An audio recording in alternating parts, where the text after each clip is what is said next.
Yeah, so in the previous video, I was trying to show you how to prevent somebody from, inputting a colon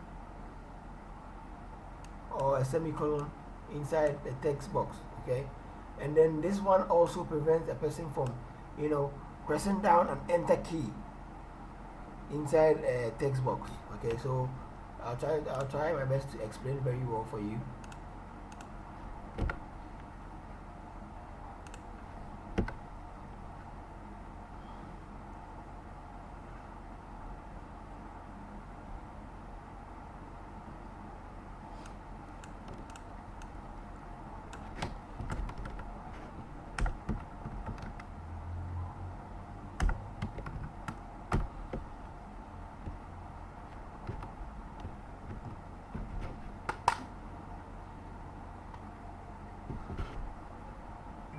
Okay, so you put a prompt there to tell the person that something like that is not allowed, okay?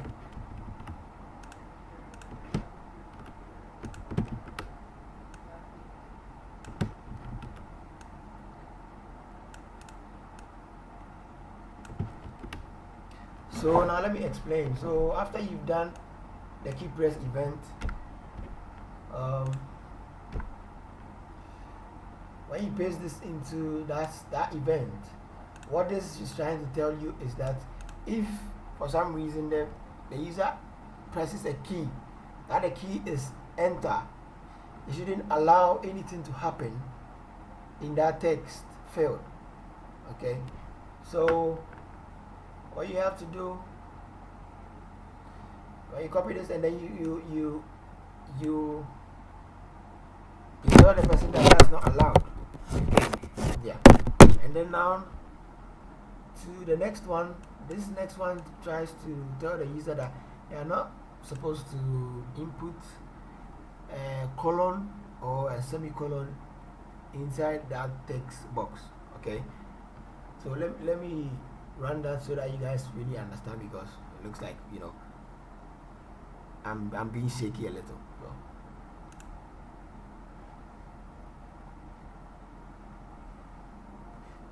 Yeah, so we did it for the username, the full name, the password, and then I think the email. Okay, so if we are the username and then we try to input a colon, it says not allowed. If you try to input a semicolon, it says not allowed. And then if you try to press down enter, it says it's not allowed. So to prevent some kind of errors in your code, this is what you have to do. You understand? Okay, so the next thing is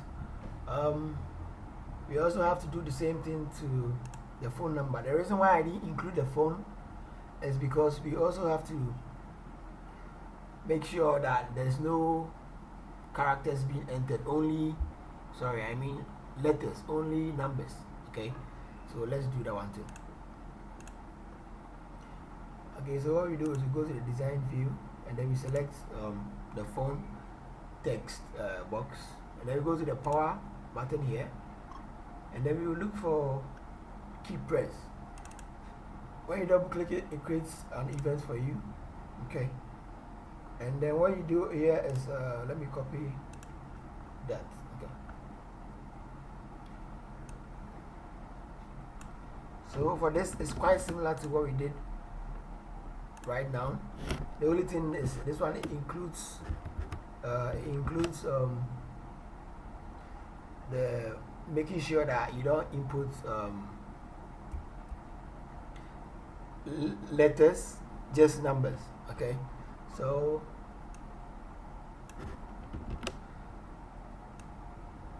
just say not allowed. Same thing to this one. This two is similar to what we did the previous one. So now to the next one, what we do here is we do the same thing.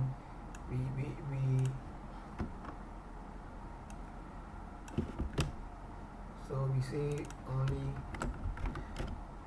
numbers allowed. Okay.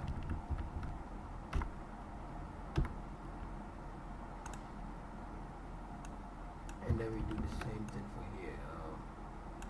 Yeah, so don't worry, I'll paste this in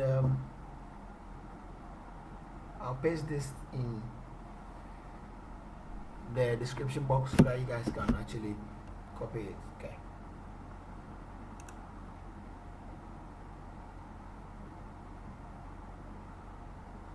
Okay, so if you try and get that one, if we do a colon, it says not allowed. Okay, and then phone number, you understand, and then semicolon to the same thing, and then only numbers allowed. And then when you go to enter to, it tells you not allowed, only phone numbers, you know, that. Okay, yeah. So since we've done that, the next thing to do here is to validate the email address. Make sure the person is inputting a correct format email, and then we can now input a user into our database. Okay, so hopefully in the next one we would validate this and then maybe add, you know, the user. Okay, so I'll see you guys in the next one.